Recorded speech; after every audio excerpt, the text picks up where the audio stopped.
The X Zone Radio Show is heard on radio broadcast affiliates worldwide, including AM 580 CFRA in Ottawa, Ontario, Canada.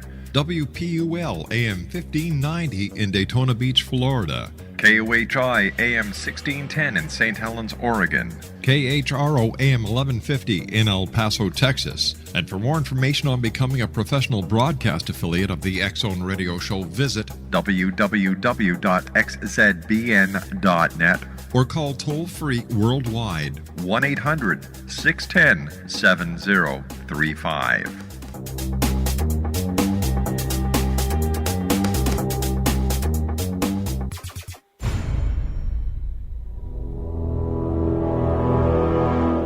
The X Zone radio and TV show is largely an opinion talk show. All opinions, comments, or statements of fact expressed by Rob McConnell's guests are strictly their own and are not to be construed as those of the X Zone radio and TV show or in any manner endorsed by Rob McConnell, REL-MAR McConnell Media Company, Talkstar Radio Network, its affiliated stations, or employees.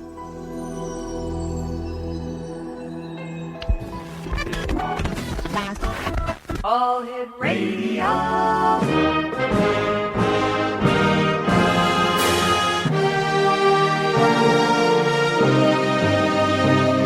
Welcome to the X Zone, a place where fact is fiction and fiction is reality. Now, here's your host, Rob McConnell.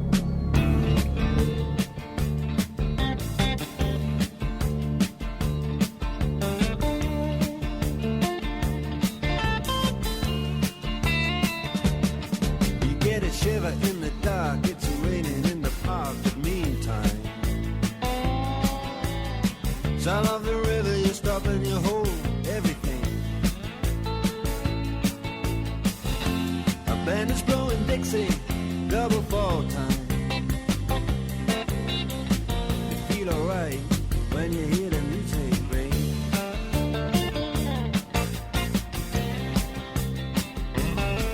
And now you step inside, too many faces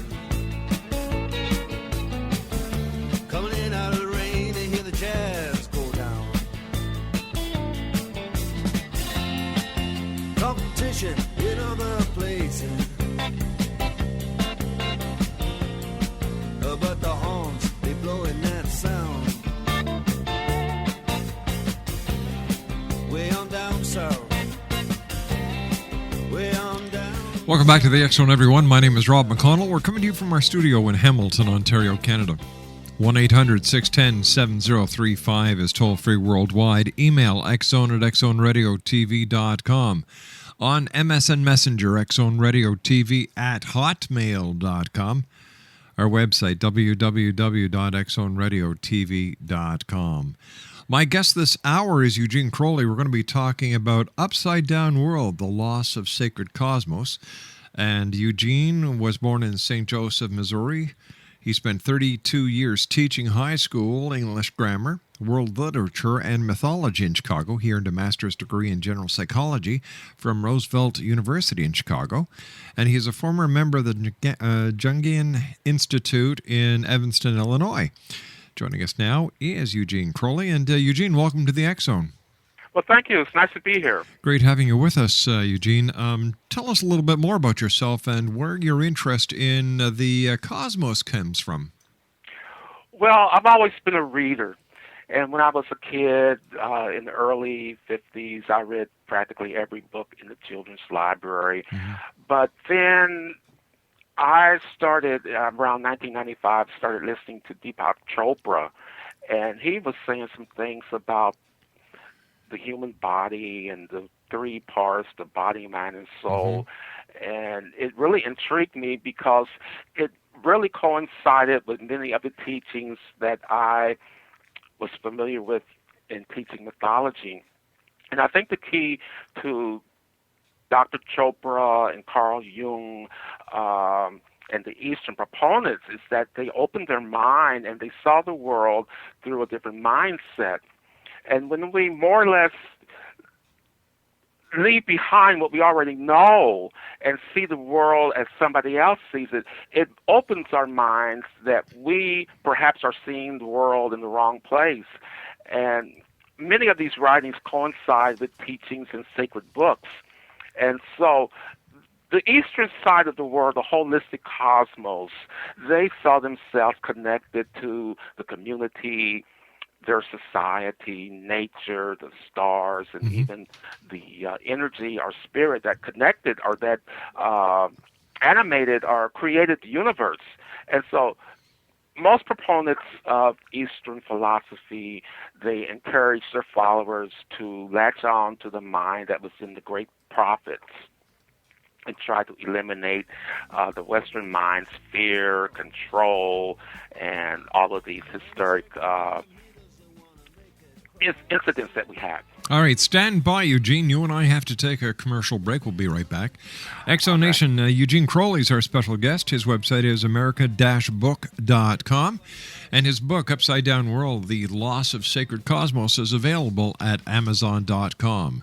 I'll be back on the other side of this 2-minute commercial break with Eugene Crowley as the X Zone continues from our studios in Hamilton, Ontario, Canada. My name is Rob McConnell. Don't go away. He's doing all right. He can play the honky tonk like anything.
One 1-800-610-7035 is worldwide toll-free. Email xzone at xzoneradiotv.com. On MSN Messenger, xzoneradiotv at hotmail.com, and our website, www.xzoneradiotv.com. And once again, I'd like to welcome CHCR FM 102.9 and FM 104.5 in Killaloe Station in Ontario. That's in the beautiful Ottawa Valley, to the X Zone, as well as our good friends at KKRP Rainbow 95, that's AM 950 in Oklahoma, as our newest affiliates here in the X Zone. Eugene Crowley is our special guest. www.american-book.com and amazon.com is where you can find Eugene's book. It is entitled Upside Down World, The Loss of the Sacred Cosmos. And Eugene, I was wondering if you could help us to better understand where you're coming from by defining what how you would explain a paranormal experience. Yeah, well, many writers in the spiritual movement state that we are spiritual beings that should occasionally have a human experience. Right. And in our society, we are human beings who occasionally have a spiritual episode. And what I think that these paranormal experiences is the breaking through of the spirit from the conscious barriers. And we tend to be so rational and so conforming to the ways of our society that we are not aware of the fact that we have more than a body, or that our minds are very, very complicated. And when we how do you say, connect with the human mind or the human consciousness, it's limited. But as I said before, sometimes we are so forced into conforming that we become somewhat upset and overwhelmed with the demands of society. But if we hear something inside of us telling us what to do, what we could possibly change in our lives to make better, then we can really use our own intuition and hunches and clues and different things in the environment to expand our horizons. And so it's more or less breaking out of the conditions that we have been trained with in our society to think this way and to be rational and to fear competition. And these things really shut down the spirit or the opportunity to have a paranormal experience. So are you saying that this is more psychological than it actually is paranormal? Well, psychological, again, in Western society, psychological may refer to one's behavior, but in the Eastern world, psychology was related to the soul. Right. And so the soul has so many dimensions. And if we talk to people in our society at Western universities, they will deny the soul.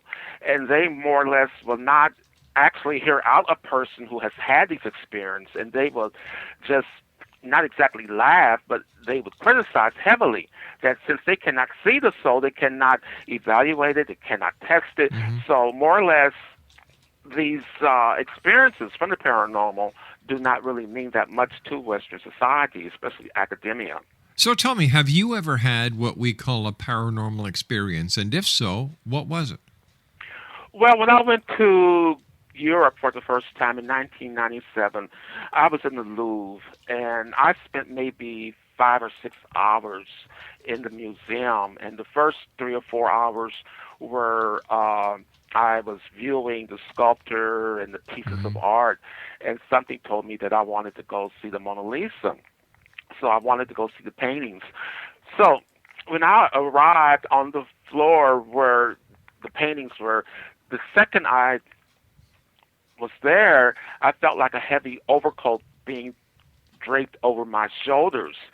And then I looked at the paintings, and I told myself that it reminded me of a building in Detroit. And as soon as I said that, the area became very, very foggy. And then the paintings disappeared, and they appeared like blank movie screens. And then all of a sudden, the paintings came back, and the colors were very, very vivid. And I thought the paintings had come to life. And I was going to inform the other tourists that these paintings were coming alive, but somebody says, well, go back to the episode before it disappears, which I did. And then it seems like the paintings formed a waterfall. And before it was coming towards me, and before it reached me, it turned into an orange vapor, and it entered my stomach. And after that, I felt something slap me across the face a couple of times, and it sounded like a wet paintbrush. And I came out of it, and I just had this wonderful feeling that I had had a wonderful change in my life. I didn't know what it was, and I felt like a kid. I felt just restored, and I didn't feel the anxieties and worries that we ordinarily have in our society, but I just felt like I had been restored to a period where everything was just full of fun and magic. So what do you think happened to you, and how did that event change your life? Well, many people said that I latched onto the emotions of the painter who did those paintings, but it's hard to say because we cannot predict when these things will happen. And I do remember before I made the trip, I felt like something would happen to me in Europe. And I kept repeating to myself that something was going to click in Europe, something was going to click in Europe. And sure enough, when I did get to the Louvre, something did happen. But even before I reached the Louvre, I was in Munich, and I wanted to go to this palace. So I went to a palace, and before I went there, I realized I was going to see my first palace, and I opened my mouth, and tears just came out of my eyes. So the thing that happened, it was like the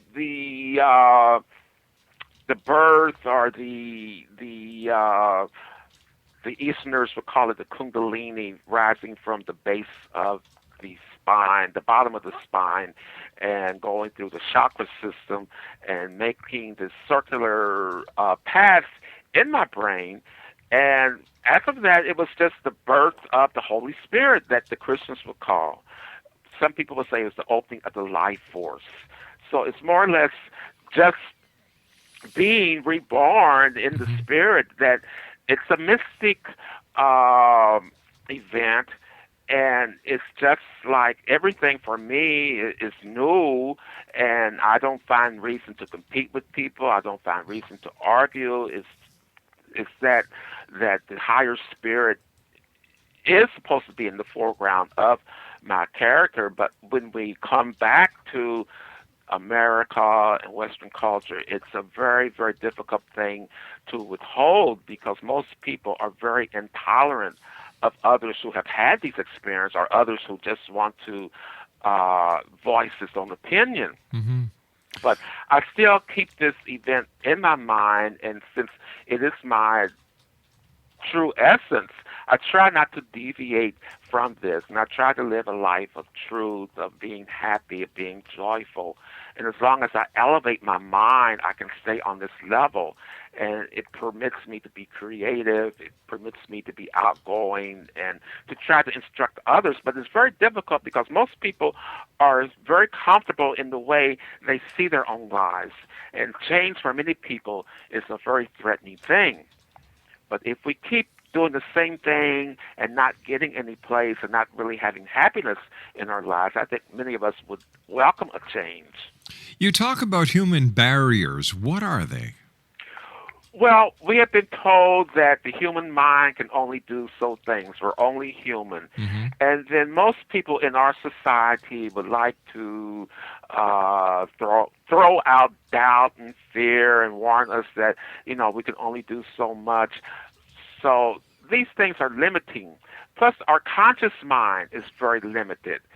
And if we learn how to latch onto the subconscious, to quiet our minds, we usually are in company with people who talk and compete with one another. And this is not really the reason that we should have conversations. And being spiritually attuned, it's more about the intelligence of the heart. And we just have to be more civil, more polite in letting people express themselves. So this is why I just say that we have to really be true to ourselves, but we also have to be aware of the fact that we have to be civil and polite to people. And the more polite we are, the more our hearts are open, we get more rewards, we get more blessings, or more possibilities of having more paranormal experiences. You and I have to take our news break at the bottom of the hour. Please stand by, Eugene. Exonation Eugene Crowley is our special guest. He is the author of Upside Down World, The Loss of the Sacred Cosmos. It's available at American-Book, that's singular, American-Book.com and Amazon.com. We'll be back on the other side of this commercial break with the news as the X Zone continues from our studios in Hamilton, Ontario, Canada. 1-800-610-7035 is worldwide toll-free. Email xzone@xzoneradiotv.com. My name is Rob McConnell. Don't go away.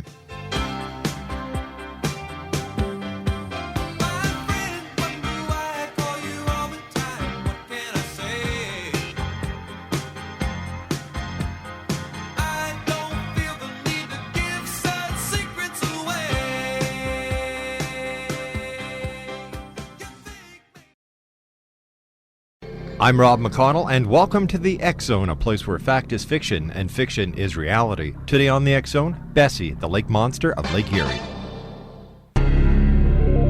From the time the ice starts to break and flow on Lake Erie, monster trackers start their never-ending quest to prove the existence of Lake Erie's monster, Bessie.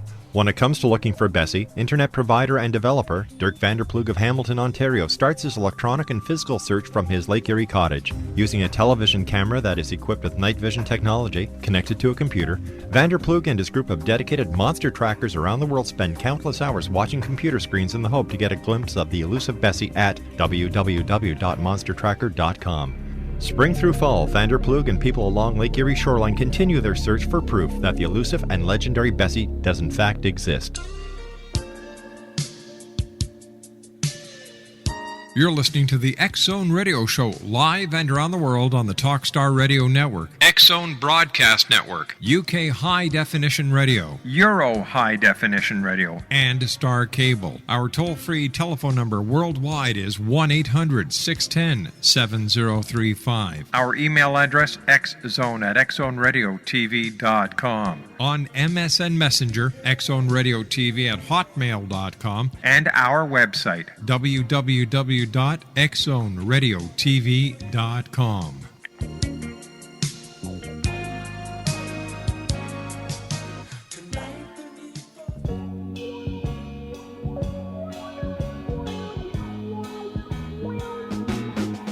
Did you know I'd go to sleep and leave the lights on, hoping you'd come by and know that I was home, still awake? But 2 years go by and still my light's on. This is hard for me to say, but this is all that I can take. It's the last song I'll ever write for you. It's the last time that I'll tell you just how much I really care. This is the last song I'll ever sing for you. You come looking for the light, and it won't be there. But X-Zone Nation, Eugene Crowley is our special guest. Eugene is the author of Upside Down World, The Loss of the Sacred Cosmos. It's available at american-book.com or amazon.com. Gene, before we go into the commercial break, we were talking about human barriers. Now, you also mentioned the sleeping state. What is that? Yeah, well, our true spirit is mostly asleep. Mm-hmm. And because of this, we feel that we have to have control by the ego. And as I said before, our essence is asleep because most of our society finds this awareness in the conscious mind, the ego. And the ego, again, it slays the spirit. And those of us who do wake up, we do have this big conflict with trying to compete with people where we are just trying to inform them, but they cannot. The conscious mind cannot understand the spirit or the subconscious mind. And because we're asleep, we are not aware of our true center, which is spirit. And many people who are asleep, they believe that the ego is the main organ of identification, but it's the object referral. Dr. Chopra mentions that the spirit is self-referred, meaning our true self is spirit. And when we identify with this unconditional spirit, we are able to have more experiences, whereas the mind, controlled by the ego, can only identify with the object. I'm a teacher, I'm a father, I'm a grandfather, I'm an accountant, and we more or less define our world through the jobs or the roles that we play, but we are not the roles that we play. We are the spirit that is unconditioned, and any thing that we want to accomplish, if we identify with the spirit, we can use our omniscience. And for us to do this, we have to eliminate all of our negativities, and then we can be warned by our intuition, by hunches, and perhaps things from the past that the spirit has done. So when we... Go ahead. I was just going to ask you, Eugene, then what is the difference between religion and spirituality? Well, religion on our side of the, let's say from the Western standpoint, it's going to church and maybe setting aside that one day for their religious practice. But in the Eastern world, religion means to realign our minds with the minds of the universe, with the mind of the universal mind. So again, mythologists will say that we are sitting on the seat of forgetfulness because we have forgotten our true identity, which is spirit. So since we are forgetful, we are not aware of the spirit. But as I said before, these paranormal experiences keep breaking through the conscious mind. And we know that there's more to us than what society has told us. So religion in the Western world is just more or less it's of the intellect, whereas in the holistic world, the sacred cosmos, everything was seen in a religious context because everything was created by the same creator, and they were all related, interconnected, interdependent on one another. So there was this great care to be very obedient to everything in the society because they were all related. So when this happens, there is an awareness. We come awake that everything is a part of us. It's part of the universal spirit. So to follow God's will is to be very, very obedient, not to do undue harm to animals, not to destroy nature. If we attack nature, nature retaliates.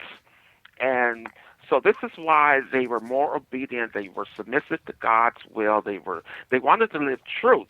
And the whole point of living is to know the truth about ourselves, about nature, about the stars, about the universal spirit, which is all available to everyone if he realigns his mind with the universal mind.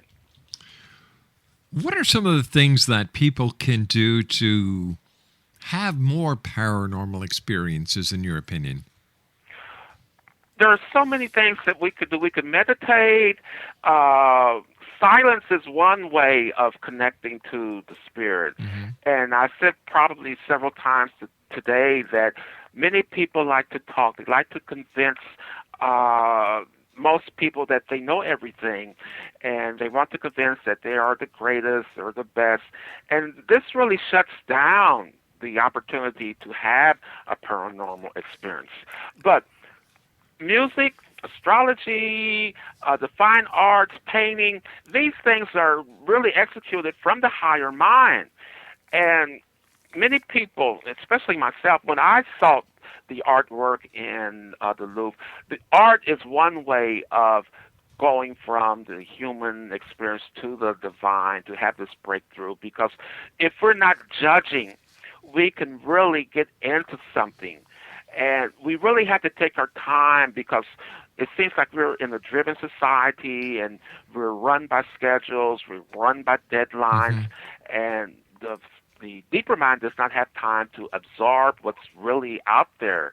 So it's more or less taking our time, be open, because the spiritual aware person has an open mind. He keeps this balance between the conscious mind and the subconscious mind. And the many things that people in our society occupy themselves with, they're very, very banal. They're very, very trite.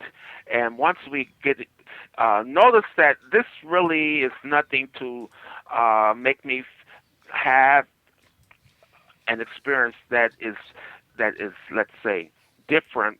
So we try to occupy our minds with something that is meaningful, something that will help people. And we're really here to be of service to humanity, to help humanity to wake up. And when we do this, then we feel like we have done something, and it helps the other person to eliminate all of his sufferings, because most sufferings are due to the lack of self-knowledge and the fact that we're sleeping. Our true essence is sleeping. So we have to encourage people to wake up, to see the world as it really is, not through the eyes of the Western world, but through the eyes of a cosmic awareness and the cosmic the whole thing about being related to everything in the universe.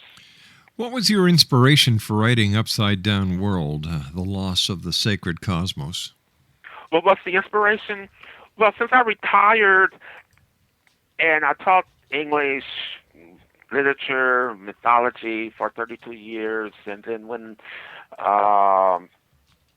we entered this war with Iraq, I was just really, really upset because here we claim to be the greatest nation on earth, but yet we're fighting.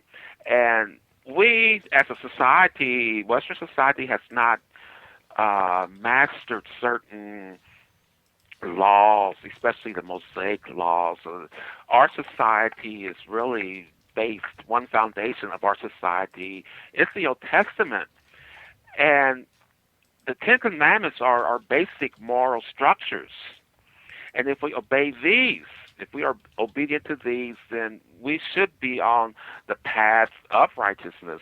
But the whole thing about living is to do the right thing, to obey the laws. And there are so many laws that sacred cultures abided by that we're not aware of. There's cosmic laws, universal laws, and in order to have these experiences, we have to realize that our mind is connected to the mind that created the universe. And the first law of the cosmic laws is the law of mentalism, that we share the mind with God. All is in the all. And if we keep this in mind, then the moral faculty opens up. And we are told from within, don't do particular things. Mm-hmm. Just be obedient, do the right thing.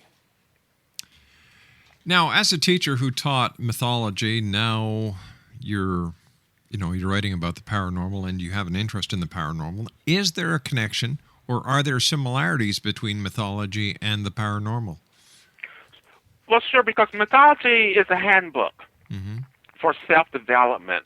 Our first assignment in life is to find self-knowledge, to actualize the true self, to realize the true self, to wake up this vast amount of spirit that is really unlimited.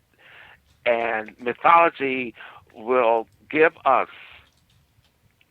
a trial. We have to go through the hero's journey as the classical heroes did.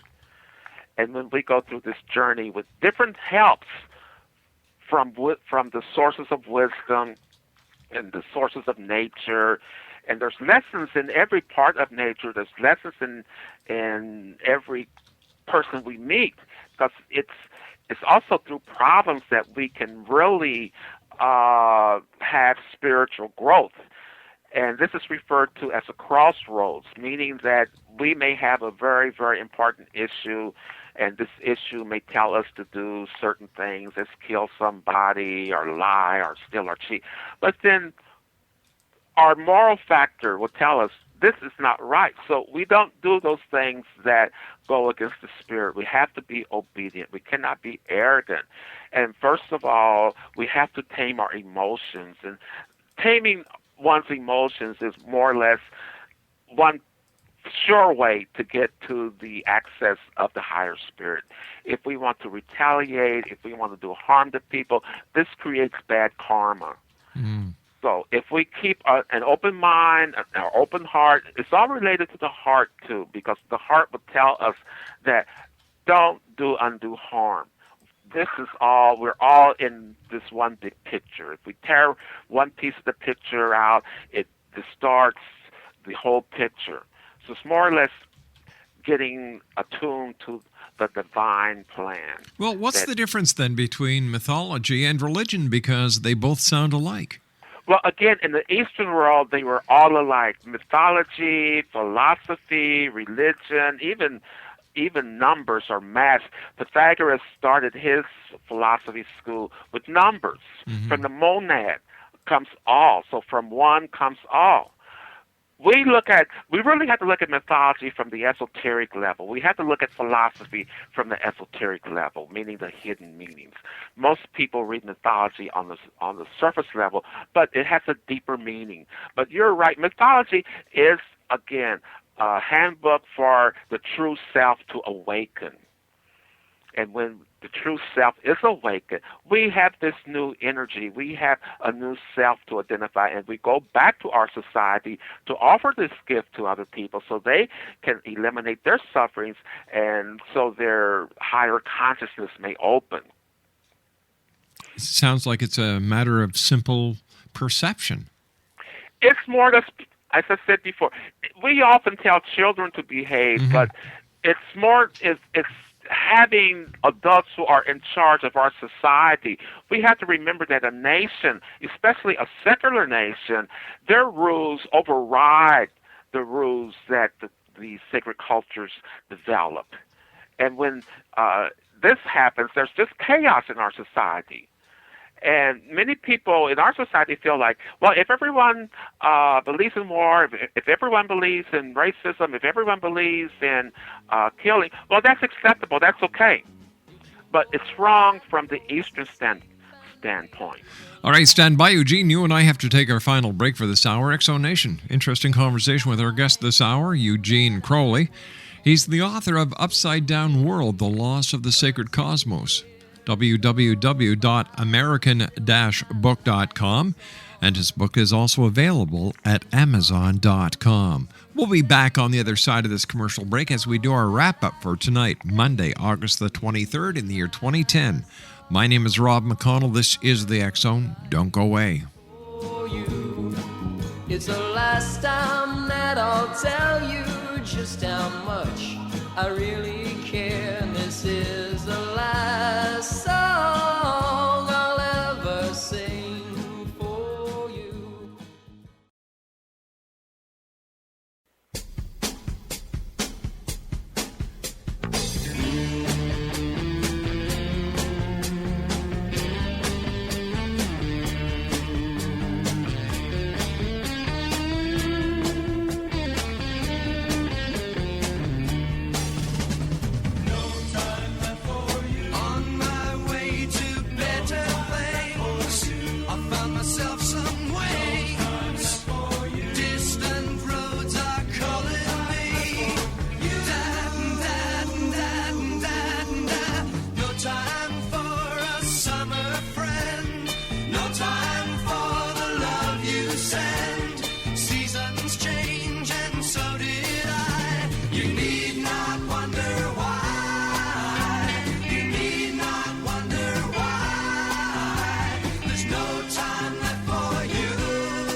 X-Zone Nation, Eugene Crowley's our special guest this hour. He's the author of Upside Down World, The Loss of the Sacred Cosmos.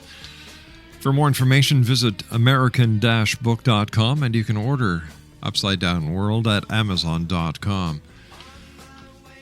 Gene, you also talk in your book about the importance of being centered. Now, what is being centered, and why is it so important? Well, like I said, our spirit is our center. And when we live out the center, we live in truth. We live, let's say, our moral faculty is open, our heart is open, and it's all about opening the mind. When we close our mind, we're not centered. We're in the ego, and the ego, again, is not our true identity. We are spiritual beings, and as I said earlier in the program, we should be having spiritual episodes or experiences all of our lives. But because we are in a society that does not understand spirit, that is a very rational society, we are not centered. So it's the idea of just being mature, because we know as adults, we're not supposed to do certain things. We're not supposed to even express anger in society. We're not supposed to lie. And much of our society reminds me of this book. It's called The Culture of Lies. And they emphasize the banal and the brutal of nationalism permeating all parts of the society, where brothers are killing brothers and people are just really very violent.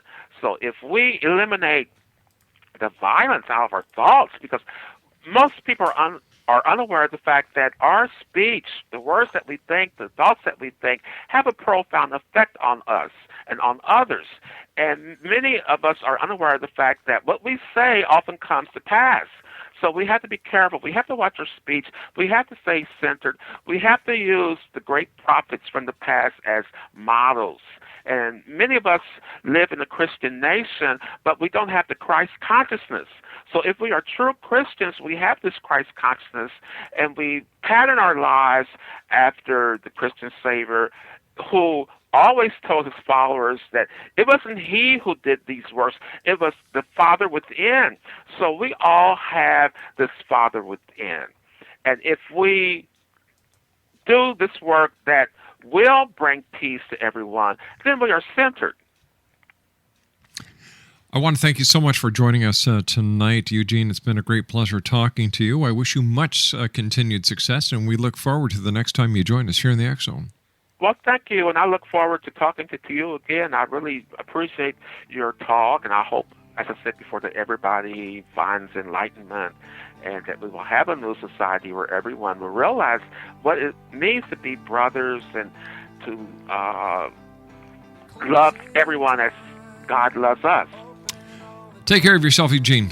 Look forward to speaking to you in the future. Bye-bye now. Eugene Crowley has been our guest this hour, and his book, which is entitled Upside Down World, The Loss of the Sacred Cosmos, is available at Amazon.com. Well, that's it for tonight, everyone. So until tomorrow night, as once again we meet here in the time-space continuum in this place that I call the X Zone, I'd like you to always to remember to take care of yourself and always keep your eyes to the sky and your heart to the light. Good night now.